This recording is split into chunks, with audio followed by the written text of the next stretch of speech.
കേരളത്തിലെ ഒരു എബോള രോഗി കോട്ടയത്ത് എത്തിയതായിട്ട് സംശയിക്കപ്പെടുന്നു. സൗത്ത് സുഡാനിൽ നിന്ന് വന്ന ഒരു സ്ത്രീയാണ്. 52 വയസ്സ് പ്രായമുണ്ട്.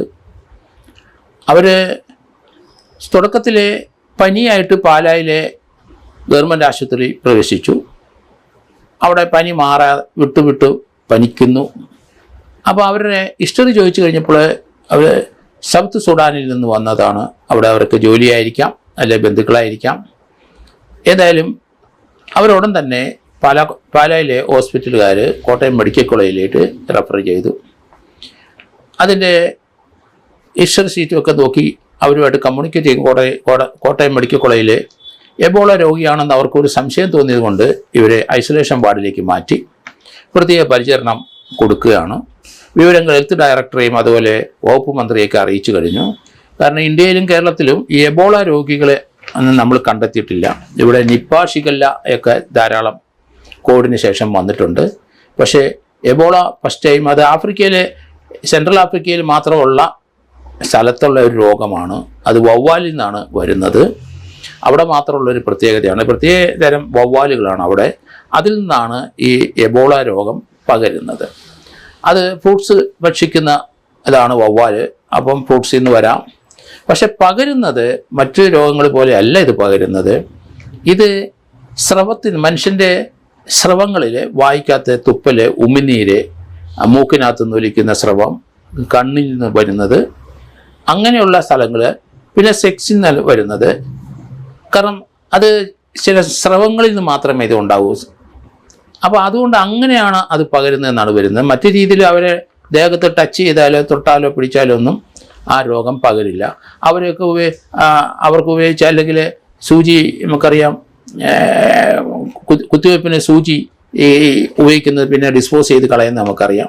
പക്ഷെ അങ്ങനെ ആ സൂചി വീണ്ടും ഉപയോഗിച്ചാൽ തന്നെയും എബോള പോലുള്ള രോഗം പകരില്ല എന്നാണ് മനസ്സിലാക്കുന്നത്. എന്തായാലും ഇത് വളരെ കൗതുകം ഉണർത്തുന്ന ഒരു വാർത്തയായിരുന്നു എന്ന് എനിക്ക് തോന്നുന്നു. കാരണം ഇന്ത്യയിൽ അത് ഇതുവരെ പ്രത്യക്ഷപ്പെട്ടിട്ടില്ല. പ്രത്യേകിച്ച് കേരളീയർ വളരെ ലോകത്തിൻ്റെ നാനാഭാഗങ്ങളിലേക്കും പോകുന്നവരാണ്, സഞ്ചരിക്കുന്നവരാണ്. അവിടങ്ങളിലൊക്കെയുള്ള റയറായിട്ടുള്ള രോഗങ്ങൾ ഏറ്റവും കൂടുതൽ കേരളത്തിലേക്കാണ് വരുന്നത്. ഇന്ത്യയിലെ എല്ലാ സംസ്ഥാനവും നമ്മൾ നോക്കിക്കഴിഞ്ഞാൽ കേരളത്തിലുള്ള സഞ്ചാരപ്രിയരായ മലയാളികൾ ലോകത്തിൻ്റെ വിവിധ രാജ്യങ്ങളിൽ ഏറ്റവും കൂടുതൽ ഉള്ളത് ഒരാളെങ്കിലും മലയാളി ഉണ്ടാവും. ചന്ദ്രനിൽ പോയാൽ അവിടെ ഒരു ചായക്കടയിൽ ഒരു മലയാളി, അവിടെ ചായക്കടയും വെച്ചുകൊണ്ടൊരു മലയാളി ഇരിക്കും എന്നൊക്കെ സാധാരണ എല്ലാവരും പറയാറുണ്ട് കളിയാക്കിക്കൊണ്ട്. മലയാളിയുടെ സവിശേഷതയാണ് അവർ ലോകം മുഴുവൻ സഞ്ചരിക്കും. ആരും ചില്ലയല്ലാത്ത സ്ഥലങ്ങളിലൊക്കെ പോയി ജോലി ചെയ്യും, പണം ഉണ്ടാക്കും. അതാണ് മലയാളിയുടെ പ്രത്യേകത. അതുകൊണ്ടാണ് സൗത്ത് സുഡാനിൽ നിന്നുള്ള ഒരു രോഗി പിടിപെട്ടാണോ വന്നതെന്നറിയില്ല, എങ്കിലും സംശയമാണ്. ഏതായാലും അവർ ഐസൊലേഷൻ വാർഡിൽ തന്നെയാണ്. ഇവർക്ക് സാധാരണഗതിയിൽ ഇതിന് എബോളയ്ക്ക് സാധാരണ കൊടുക്കുന്ന മരുന്നല്ലാതെ പ്രത്യേകമായ ഒരു ട്രീറ്റ്മെൻറ്റിനോ ഒരു ഇഞ്ചക്ഷനോ കുത്തിവയ്പ്പിനോ ഉള്ള സൗകര്യങ്ങളൊന്നും ഇന്ന് ലോകത്തെങ്ങും ഇല്ല. എങ്കിലും നിപ്പ പോലെയോ അല്ലെങ്കിൽ അതുപോലെ ഷിഗല്ല പോലെയോ ഒന്നും നമ്മൾ ഐസൊലേഷനിൽ നമ്മൾ നടത്തിയാൽ തന്നെ അത് അവരുടെ ദേഹത്ത് ടച്ച് ചെയ്തുകൊണ്ടോ കോണ്ടാക്ട് ചെയ്തുകൊണ്ടോ ഒന്നും ഇത് പകരുന്നതല്ല. പക്ഷേ ഇത് ദ്രവം ആയിട്ടുള്ള ശരീരത്തിൽ നിന്ന് പോകുന്ന അത് നമ്മുടെ ശരീരത്തിൽ, നമ്മുടെ തൊലിപ്പുറത്ത് അല്ലെങ്കിൽ മുറിവുള്ള സ്ഥലത്തൂടെയൊക്കെ വന്നാൽ അത് പകരും. അതേ സമയത്ത് മറ്റുള്ള ആൾക്കാരെ ദേഹത്ത് ടച്ച് ചെയ്തൊന്ന് പിടിച്ചെന്നൊന്നും പകരാനുള്ള സാധ്യത വളരെ കുറവാണ്. അവരുടെ ഉപയോഗിക്കുന്ന തുണി ഉപയോഗിച്ചാൽ തന്നെയും നമുക്ക്, എന്നാലും സ്രവം ഉണ്ടെങ്കിൽ ആ തുണിയിൽ ഉമിനീരോ വിയർപ്പോ അതുപോലെ തന്നെ നമ്മുടെ സെമനായിട്ട് അങ്ങനെ ആ രീതിയിൽ എന്തെങ്കിലുമൊക്കെ പറ്റിപ്പിടിച്ചിരിപ്പുണ്ടെങ്കിൽ അത് പകരാനുള്ള സാധ്യത മാത്രം കൂടുതൽ. എങ്കിലും വലിയ ഡേഞ്ചർ അല്ല.